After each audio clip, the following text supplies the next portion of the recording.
Bismillahirrahmanirrahim. Assalamualaikum warahmatullahi wabarakatuh. Qala ta'ala fi kitabil karim ba'da a'udzu billahi minasyaitonir rajim. Bismillahirrahmanirrahim. Syahrul Ramadan alladzi unzila fihil Qur'an hudal linnasi wa bayyinatin minal huda wal furqan. Al-ayah. Wa qala Nabi Mustafa Muhammad sallallahu alaihi wasallam, man shoma ramadhana imanan wa ihtisaban ghufira lahu ma taqaddama min dhanbi. Atau kama qala Nabi Muhammad sallallahu alaihi wasallam. Alhamdulillahil alamin. Assalatu wassalamu ala asyrafil anbiya'il mursalin wa ala alihi washabihi ajma'in.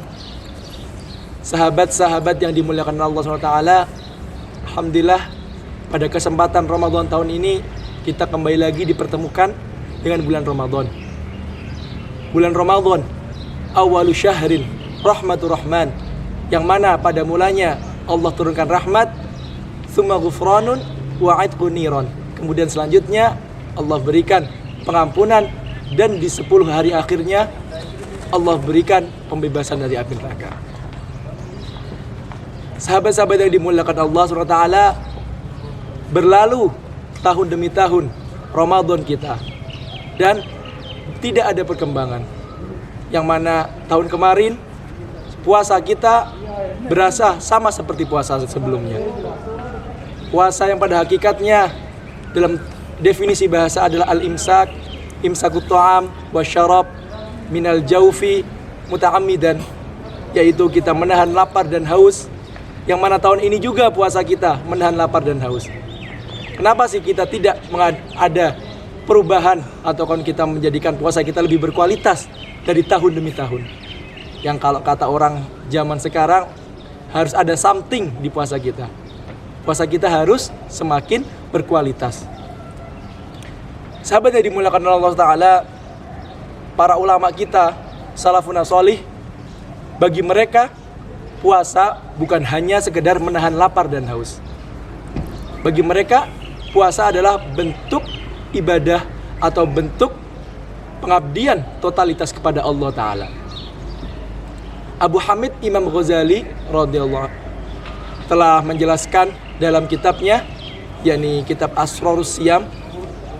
Beliau menjelaskan bahwasannya salafun sholih, ulama kita pada zaman dahulu, mereka membagi puasanya menjadi 2 puasa, yaitu shaumul awam wa shaumul khawas, yaitu puasanya orang awam dan puasanya orang khawas.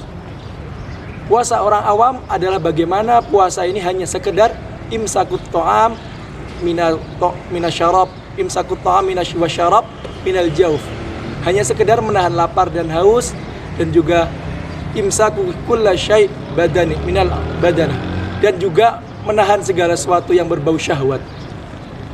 Akan tetapi puasa khawas ataupun puasanya orang-orang soleh, ada something di situ, ada hal yang berbeda di situ. Para ulama kita, para orang-orang solehin kita, membagi puasanya menjadi 5 bagian. Yang pertama adalah shaumul basar, yaitu puasa menahan pandangan. Bagaimana pandangan kita ketika berpuasa? Menahan untuk melihat hal-hal yang makruh, hal-hal yang dilarang oleh Allah, hal-hal yang membuat kita mendatangkan syahwat. Kemudian yang kedua adalah shaumul lisan, ataupun puasanya mulut, yang mana mulut kita ketika berpuasa benar-benar menyibukkan diri dengan zikrillah, benar-benar membasahi lisan kita dengan membaca Al-Quran, dengan azkar-azkar, dan mengurangi hal-hal yang tidak disukai Allah, mengurangi berghibah, mengurangi namimah atau mengadu domba, mengurangi berbohong, mengurangi berkhianat, mengurangi dosa-dosa mulut atau dosa-dosa lisan.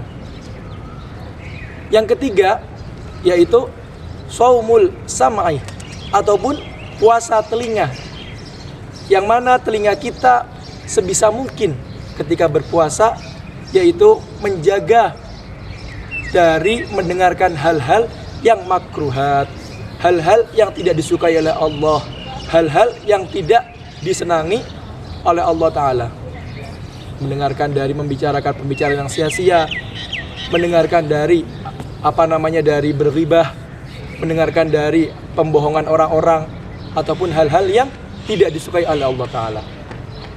Kemudian yang keempat adalah shaumul jawarih, yaitu bagaimana seluruh anggota badan kita ini berpuasa ataupun menahan diri dari menghindari sesuatu yang makruh. Lambung kita jangan sampai masuk ke dalam perut kita makanan-makanan yang makruh. Kemudian juga mengurangi makanan yang halal.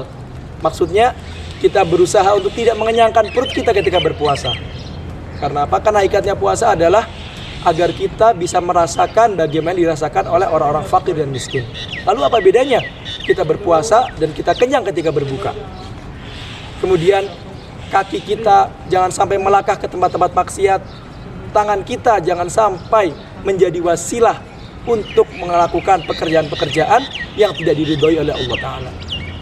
Yang kelima adalah kita mengistighdharus sifatul khauf war roja, yaitu kita mendatangkan dalam hati kita bagaimana kita mendatangkan sifat khauf, takut kalau saja puasa kita tidak diterima oleh Allah Ta'ala.